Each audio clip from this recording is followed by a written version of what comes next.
자, 명절이 이제 시작이 되었습니다.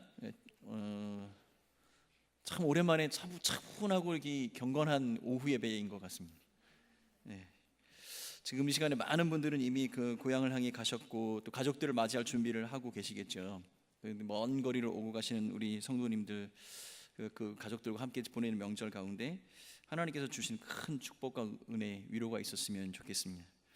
혹 여러 가지 여건상 또 명절을 혼자 보내셔야 되거나 가족과 함께 할 수 없는 분들이 계시다면 하나님께서 주시는 그 평강과 위로가 함께 하시는 이 명절 기간이 되었으면 좋겠습니다. 자, 우리 옆에 계신 분들하고 이렇게 한번 인사해 볼까요? 평강을 기원합니다. 이렇게 한번 인사해 보겠습니다. 네. 그 옛 추석을 좀 제가 생각을 떠올려 보면 떠오르는 것들이 몇 가지가 있는데 이런 것이 있습니다. 평소에 잘 먹지 않던 음식들, 그리고 자주 보지 못하던 친지들을 만나거나, 그리고 또 어떤 선물을 받거나 용돈을 받았던 그런 기억들, 그리고 평소에 보지 않았던 TV, 영화 뭐 이런 것들 신나게 잔뜩 볼 수 있었던 것들, 뭐 그런 기억들이 종종 나면, 여러분들은 옛날 추억의 이 추석 명절 생각하면 어떤 것이 떠오르시는지 잘 모르겠습니다. 옛날에는 연휴가 아니었죠. 하루밖에 안 쉬었죠. 기억나시는지 모르겠어요. 하루밖에 안 쉬었는 그 추석날에도 먼 거리에 있는 그 가족과 친지를 보기 위해서 그렇게 열심히들 이렇게 가셨던 기억이 납니다.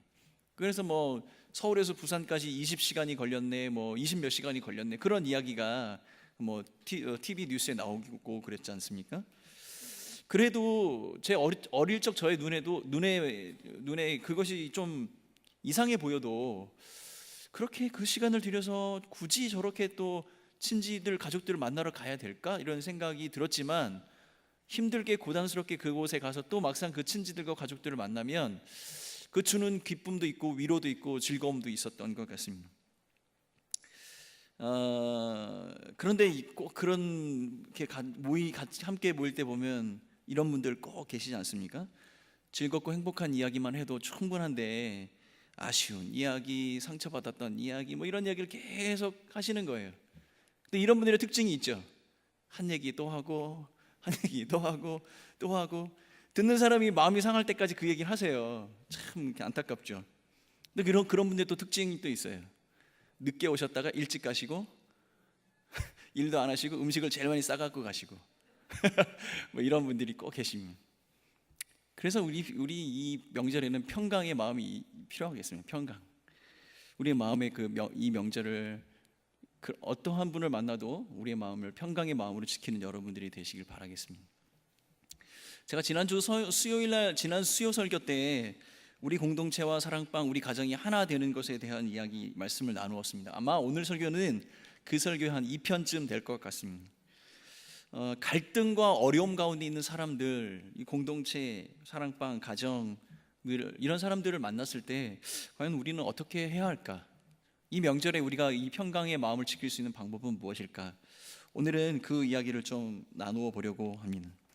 오늘 우리가 읽었던 본문은 간음하다 잡혀온 여인의 이야기입니다. 우리가 이미 잘 알고 있는 이야기죠. 근데 이 이야기는 유대인의 명절인 초막절과 아주 깊은 연관이 있습니다. 이 앞장 본문인 7장은 전체가 초막절 그 한날 그 명절 기간에 있었던 이야기를 한 장 전체가 그렇게 이야기되고 있고, 오늘 우리가 했던 이 본문의 말씀은 이 초막절의 마지막 날 밤부터 그 다음날 아침까지 일어난 사건을 배경으로 하고 있습니다. 네, 감사합니다. 그래서 이 오늘 본문을 이해할 때는 이 시간적인 배경, 이 초막절의 마지막 날 밤과 그 새벽 사이에 있었던 일이 그 사실을 이해하는 것이 이 오늘 본문을 이해하는 데 굉장히 큰 도움이 됩니다. 요한복음 7장 2절 말씀을 보면 유대인의 명절인 초막절이 가까운지라. 그래서 이 배경이 유대인의 명절인 초막절과 관련이 있다는 사실을 요한은 기록을 해놓고 있습니다. 6월절과 7.7절, 초막절 이 세 가지 절기는 유대인들이 중요하게 생각하는 가장 중요한 명절입니다. 그 중에 6월절과 이 초막절은 성인 남자들은 1년에 반드시 이 두 절기 중에 한 번은 성전에 올라가서 제사를 드려야 했습니다. 그런데 6월절은 볼이 추수하는 시기와 맞물려 있기 때문에 굉장히 바쁜 시간입니다. 그래서 대부분의 사람들은 이 초막절에 성전에 올라와서 그 성전에서 제사를 드리게 됩니다. 이 초막절은 이 모든 여름 과실의 추수가 끝난 그러한 날이기도 하고 그런 시기이기도 합니다. 그래서 어떻게 보면 우리가 지금 살고 있는 이 추석 명절과 굉장히 비슷한 이런 분위기, 그러한 배경을 가지고 있습니다. 이 초막절의 성경적인 기원은 레위기 23장에 나와 있는데, 레위기 23장 34절 말씀입니다. 이스라엘 자손에게 말하여 이르되 일곱째 달 15날은 초막절이니 여호와를 위하여 이레 동안 지킬 것이라. 이 초막절은 하나님께서 정한 절기인데, 모든 추수한 곡식들, 포도, 올리브, 종려나무, 이 여름 과실을 다 수확하고 난 다음에 저장하고 그것에 대한 감사의 제사를 겸하는 그러한 명절이기도 합니다. 한 해의 농사를 잘 마무리했고 그동안 지켜주셨던 그 하나님께 감사의 제사와 함께 하나님께 영광을 돌리는 아주 풍요롭고 즐거운 명절이었습니다. 근데 이 초막절은 7일 동안 지키게 됩니다. 이스라엘 백성들은 이 7일 동안 지켜지는 초막절은 첫째 날과 마지막 날에는 안식을 통해서 모든 일을 하지 않고 온전히 온 가족과 함께 모여 하나님께 제사를 드리는 그러한 날로 정해져 있습니다. 그리고 이들은 특별하게 초막을 짓습니다. 초막이라고 하면은 우리가 생각하면 초가집 이렇게 생각하실 텐데, 4가지 정도의 어떤 식물로 이 지붕과 벽을 만들어서 그곳에서 7일 동안 지내게 됩니다. 지금도 이스라엘 사람들은 초막을 짓습니다. 아파트 베란다에다도 초막을 짓고 공터에다도 초막을 짓고 이 초막절을 지키고 있습니다. 근데 이스라엘 백성들이 애굽 땅에서 나왔을 때, 광야에서 지낼 때 하나님께서 그들과 함께 하셨던 것을 자자손손 기억하도록 그렇게 하기 위해서 그렇게 하고 있습니다. 일주일 동안 초막에 지내면서 하나님께 제사를 드리고 하나님이 우리를 어떻게 지켜주셨고 우리를 어떻게 인도하셨는가에 대한 이야기를 함께 나누는 것이죠. 자, 이 일주일의 초막절 기간 동안에 예루살렘 성전으로 올라가서 그 방문을 하는 그 순례객들은 이 초막절 기간 동안에 아주 특별한 행사를 한 가지 하게 되는데, 물을 붓는 관제라는 제사를 드리는 의식이 있습니다. 그러니까 초막절이 시작이 되면 예루살렘에 올라왔던 이 순례객들은 대제사장들과 함께 실로암 연못에 가서 생수를 떠다가 번제단에 붓는 그런 제사를 드리게 됩니다. 근데 일반적으로 이 제사는 포도주를 붓는 제사인데, 이 초막절 행사는 이 포도주와 함께 물을 같이 붓습니다. 이 의미는 무엇이냐면, 이제 이 초막절이 끝난 이후에 하나님께서 가을 농사, 겨울 농사, 이른 비를 주셔서 이 앞으로 있을 이 밀농사 이를 대비해 풍요로운 비를 주시도록 하나님께 또한 간구하는 그런 의미도 포함이 됩니다. 근데 이 관제의 하이라이트는 마지막 날 밤입니다.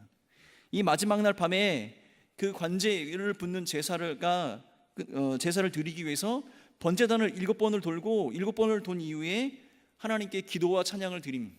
그리고 그 관제의 제사를 드립니다.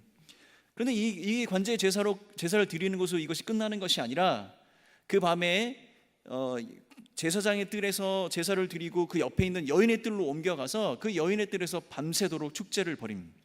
그 여인의 뜰에 높은 촛대를 세우고 불을 밝힙니다. 지금이야 우리가 가로등도 많고 온 도시가 다 환하지 않습니까? 그 당시에는 가정에서 밝히는 불 이외에는 이 거리나 이 성전을 비추는 빛이 없었어요. 근데 그 높은 등잔대 위에 불을 밝히고 밤새도록 사람들이 거기서 모여서 찬양하고 춤을 추고 노는 겁니다. 이 여인의 뜰에서 이 관제의 축제를 드리기 시작을 하는데, 제사장 찬양대는 찬양을 드리고 나팔을 불면서 온 사람들이 하나님을 열광적으로 찬양을 합니다. 그리고 제사장들과 랍비들은 그 여인의 뜰에 모여서 밤새도록 춤을 추며 하나님 앞에 영광을 돌리고 그 기쁨과 그 충만한 그 즐거움을 함께 나누게 됩니다. 그 여인의 뜰을 바라볼 수 있는 2층, 이렇게 우리 교회처럼 이렇게 발코니가 있는데, 그 발코니에서 여인들은 그것을 보면서 함께 박수치며 함께 노래하고 함께 그 축제를 즐기게 됩니다. 그래서 그 당시 예수님 당시 쓰였던 문헌에 이렇게 기록이 되어 있다고 합니다. 관제의 축제를 구경하지 못한 사람은 진정한 기쁨을 경험하지 못한 사람.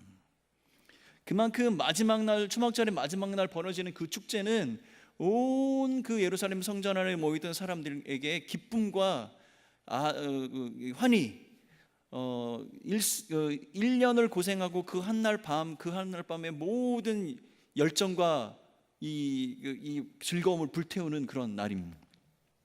그야말로 큰 명절 중에 명절이고 큰 축제 중에 축제가 됩니다. 근데 이 축제는 밤새도록 이어지다가 새벽닭이 울 때쯤 마무리가 되어지는데, 새벽닭이 울면 제사장이 나팔을 불며 이 행사의 마무리를 진행을 합니다. 그러면 그 찬양대는 서쪽에 있는 지성소를 향해서 큰 소리로 찬양을 하는데, 그 찬양의 내용이 우리는 이방인들은 우상을 숭배하지만 우리는 여호와 하나님만을 섬기겠습니다라는 그 찬양을 드립니다. 그리고 그 마당에 모여있던 온 사람들, 랍비들이 큰 소리로 외칩니다. 우리의 죄를 사하여 주신 하나님께 영광을 돌립니다. 그리고 마지막으로 온 사람들이 이렇게 함께 외치고 축제를 마무리한다고 합니다. 죄를 지었지만 이제 사함을 받은 자는 복이 있을지어다. 죄를 지었지만 사함을 받은 자는 복이 있을지어다. 자, 우리 같이 한번 외쳐볼까요? 네, 잠을 깨시라는 이야기입니다. 자, 우리 같이 한 목소리로 큰 소리로 외쳐보겠습니다. 시작. 뭐 하나도 안 기쁘신 것 같습니다. 근데 이 사람들은 그런 거죠. 1년의 모든 그 농사를 마무리하고 그 마무리하는 그 축제의 그 마지막 그 하이라이트에 우리를 구원하시고 우리의 죄를 사하셨던 그 하나님의 은혜를 기억하고 내가 그 은혜 가운데 있었음을 기뻐하며 춤추는 그 기쁨과 감동으로 이 고백을 드리는 겁니다. 나의 죄를 사하신 하나님 감사하고 찬양합니다. 내 죄를 사하여 주신 그 하나님, 그 죄 사함을 받은 나는 복이 있다라고 고백을 하고 있는 거죠. 모든 죄를 사하여 주신 여호와 하나님께 영광과 찬양의 고백을 드리고, 이 죄 사함의 은혜 가운데 있는 우리 서로가 그 은혜를 서로 고백하고 축복하는 시간들이 바로 이 초막절의 마지막 행사가 되는 것입니다. 이 초막절의 축제는 화해와 용서, 죄 사함과 구원의 감격을 다시 한번 확인하는 것이고, 이것을 찬양과 감사로 하나님께 올려드리며 막을 내리게 되는 겁니다. 자, 이제 이 축제의 밤이 끝이 났습니다. 그리고 아침이 되었습니다. 근데 그 아침에 예수님은 다시 제자들과 함께 성전에 들어오셨습니다. 아마도 예수님은 이 관제 축제를 참가하지 않으셨던 것 같습니다. 2절 말씀입니다. 오늘 우리가 읽었던 본문 8장 2절 말씀, 우리 같이 한 목소리를 읽겠습니다. 시작. 아침에 다시 성전으로 들어오시니 백성이 다 나오는지라 앉으사 그들을 가르치시더니. 예수님께서는 다시 성전에서 제자들과 사람들에게 복음을 가르치기 시작을 하셨습니다. 근데 바로 그 시간, 그때 바리새인과 서기관들이 기다렸다는 듯이 가늠한 여인을 예수님 앞에 끌고 왔습니다. 아주 기가 막힌 타이밍입니다. 어쩌면 이 여인은 지난밤 그 축제 분위기와 열기 속에서 실수를 하였거나 범죄를 하였던 것 같습니다. 이 사람들은 그 타이밍을 놓치지 않고 마치 본인들이 수사관이 된 것처럼 그 범죄의 현장을 급습해서 그 여인을 검거해 현장에서 검거한 그 여인을 예수님 앞에 데리고 왔습니다. 그런데 그들의 목적은 그 여인이 아닙니다. 그들은 더 큰 목적이 있었습니다. 더 큰 목적은 예수님을 시험에 빠뜨리고 함정에 빠뜨리기 위해서입니다.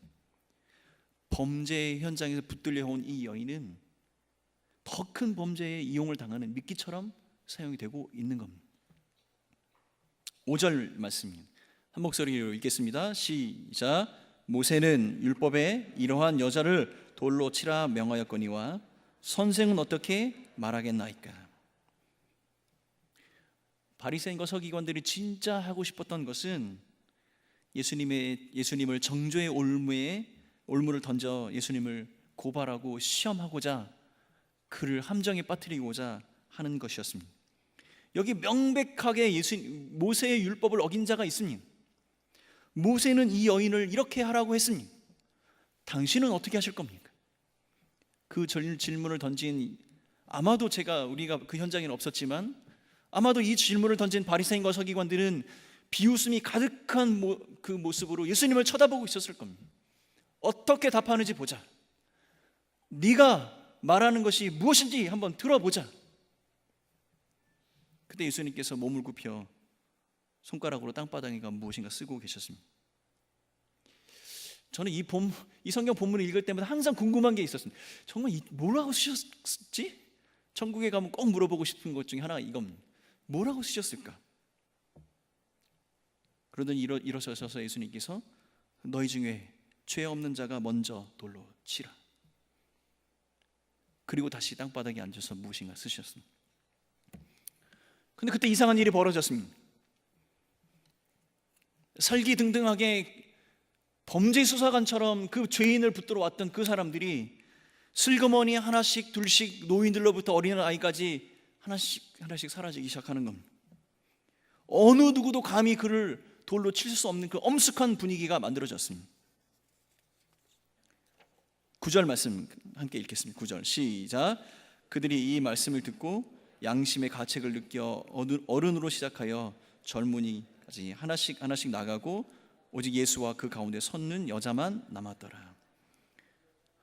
그들이 여인을 버려두고 떠났던 이유를 양심의 가책을 느꼈다라고 이야기합니다. 그들이 느꼈던 양심의 가책은 무엇일까요? 왜 양심의 가책을 느꼈을까요? 예수님이 땅바닥에 쓰신 그 글씨 가운데 뭔가 감동을 주는 말이 있었을까요? 아니면 그 위험천만한 그 시험 가운데서 당당하게 말씀하시는 그 예수님에게 위압감을 느껴서 그들은 양심의 가책을 느꼈을까요? 제가 장황하게 이 사건의 배경이 됐던 초막절에 관한 이야기를 쭉 여러분에게 말씀을 드렸습니다. 지난밤 이 사람들은 축제 현장에 있었습니다. 이들은 밤새도록 하나님을 찬양했습니다. 하나님을 찬양했던 유일한 이유는 무엇이냐면 우리의 죄를 사하여 주시는 그 하나님께 영광. 그들이 목청껏 노래 부르고 감사의 찬양을 드렸던 그 이유는 우리의 죄를 사하여 주시는 그 하나님 앞에 영광. 그 죄사함이 내게 있으니 나는 복을 받은 사람입니다 라고 고백했던 사람들이었다는 것이죠.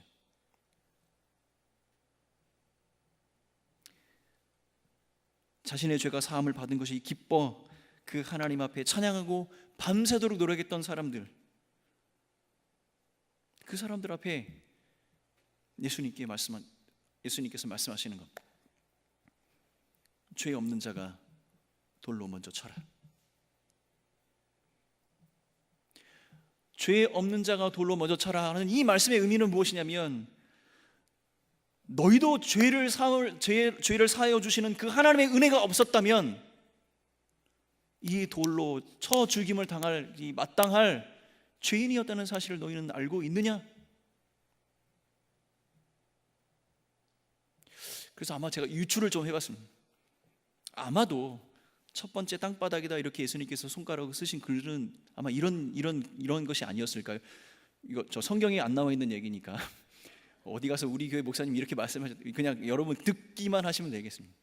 아마도 첫 번째는 이렇게 쓰셨을 것 같아요. 난 어젯밤에 너희들이 했던 말들을 알고 있다.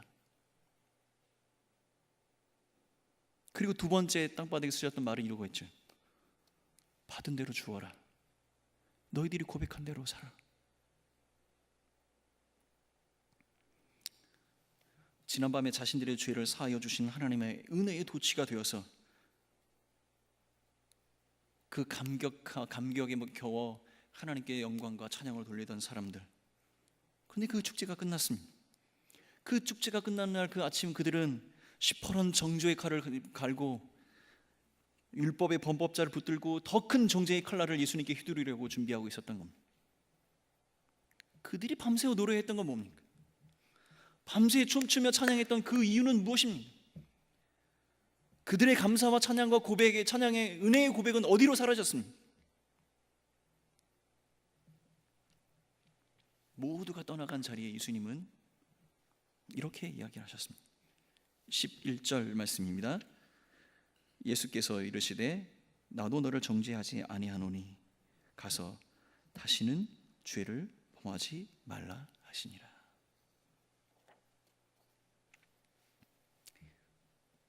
너희들이 받은 대로 그렇게 주어라. 너희들이 고백했던 대로 너희들의 죄 사함을 위해 하나님께서 베풀어 주신 그 은혜를 기억하며 그 하나님 앞에 찬양과 경배를 드렸던 그 마음으로 너희들이 그 고백대로 살았으면 좋겠다. 예수님은 아마 이렇게 말씀을 하고 계신 것 같습니다. 여러분, 설문조사에 의하면 명절이 꼭 좋은 것은 아닌 것 같습니다.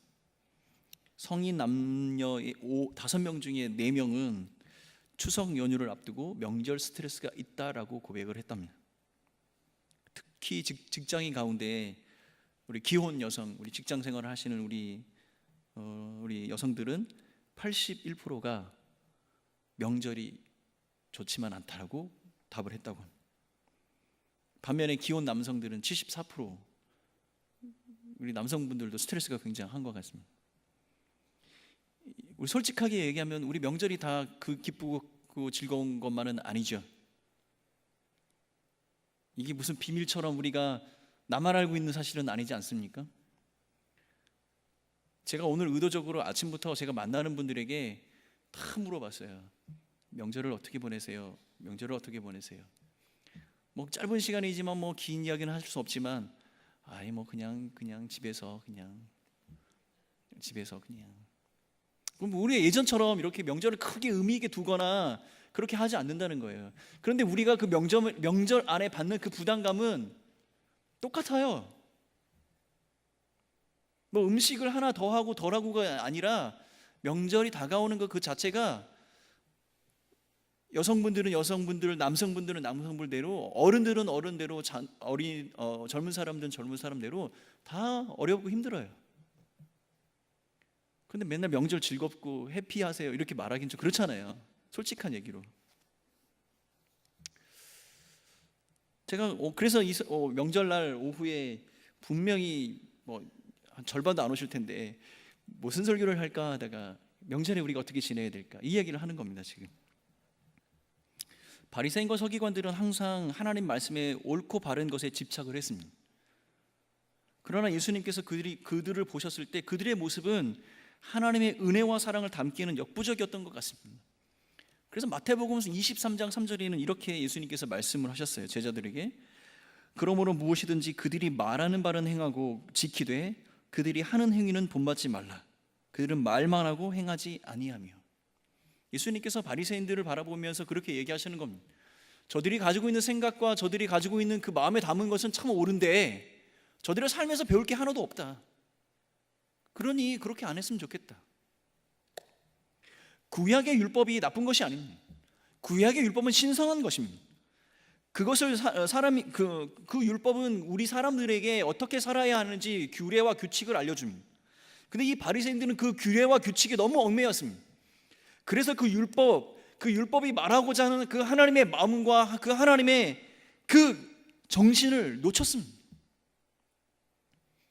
그렇게 하다 보니까 심지어는 본인들이 말하고 본인들이 이야기했던 것도 스스로 지켜내지 못하는 사람들이 되었고, 그들이 스스로 고백했던 그 고백의 내용이 무엇인지도 알지 못한 채 사람들에게 이야기하는 사람들이 되었다는 겁니다. 이것은 자기 기만이며 위선이고 거짓인 거죠. 예수님은 그것을 얘기하는 겁니다. 저들이 말한 대로 고백한 대로만 살았다면, 여러분 우리 TV 프로그램에 음식을 다루는 프로그램이 굉장히 많습니다.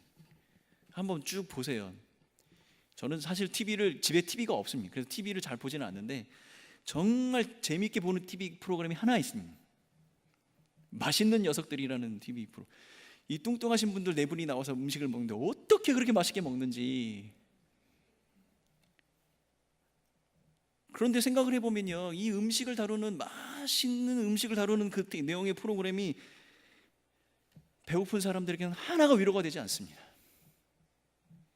뭐가 그렇게 맛있어요? 배고픈 사람들에게 위로가 되는 것은 그 음식을 사다 주는 사람이 위로가 되는 것이고, 만들어주는 사람이 위로가 되는 것이고, 함께 먹어주는 사람이 위로가 되는 것 아닙니까?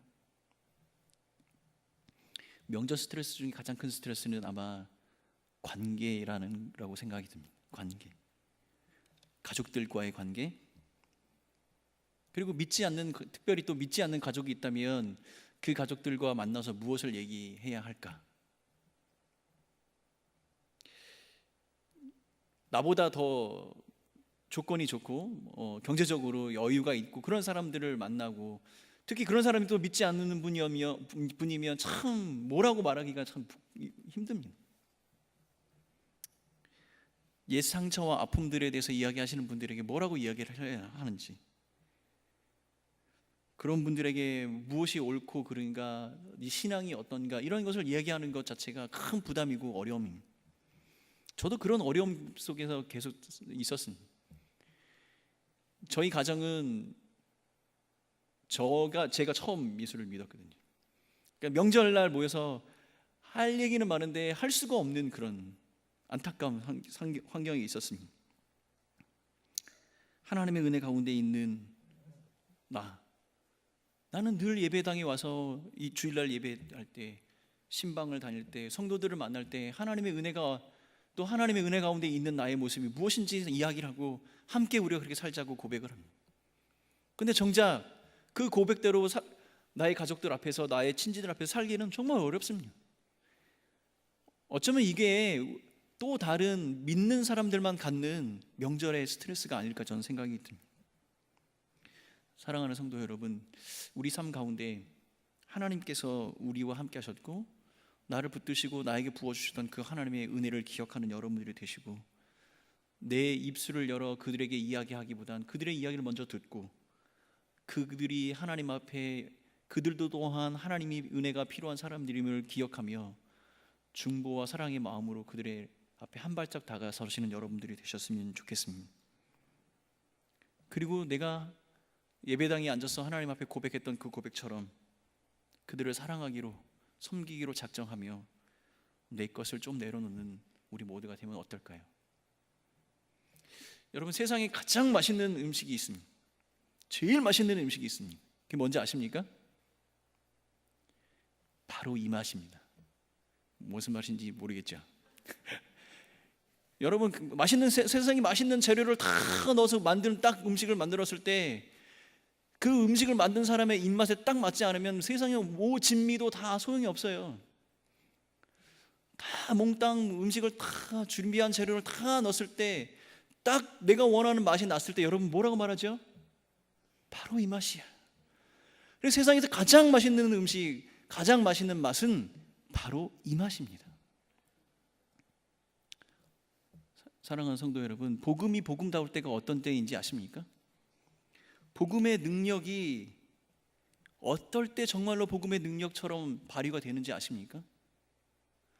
그 복음 때문에 우리의 삶을 하나님께 드리고 우리의 삶을 내려놓고 조금 불편하게, 조금 불이익 당하면서 낮은 자리로 설 때, 그때 복음의 능력이 나오는 것입니다. 그것이 바로 복음의 맛입니다. 사랑하는 성도 여러분, 이 예배가 끝나면 또 가족에게로 가시겠죠. 어쩌면 또 가족이 없어서 홀로 이렇게 명절을 보내시는 분도 계실 텐데, 우리 하나님께서 우리에게 주신 이 복음의 사명을 감당하는 여러분들이 되시길 바라겠습니다.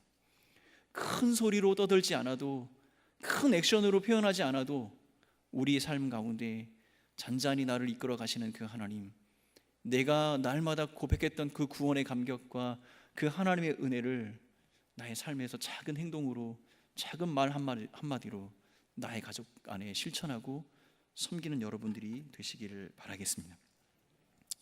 어쩌면 이것이 이번 명절을 평강으로 지낼 수 있는 방법이 되지 않을까 생각이 듭니다. 사랑하는 성도 여러분, 하나님의 복음 가운데 내게 주신 작은 사랑, 작은 섬김, 작은 낮아짐을 실천하며 나의 가족과 친지를 섬기고 또 그들에게 나의 삶 가운데 깃들이신 그 하나님의 은혜를 맛보여주는 그런 귀한 명절의 시간들 되시길 예수님의 이름으로 축원합니다. 고백대로 살아갑시다. 그 고백이 우리의 삶의 복음의 능력으로 다가서는 이 기간들이 되도록 예수님의 이름으로 축원합니다.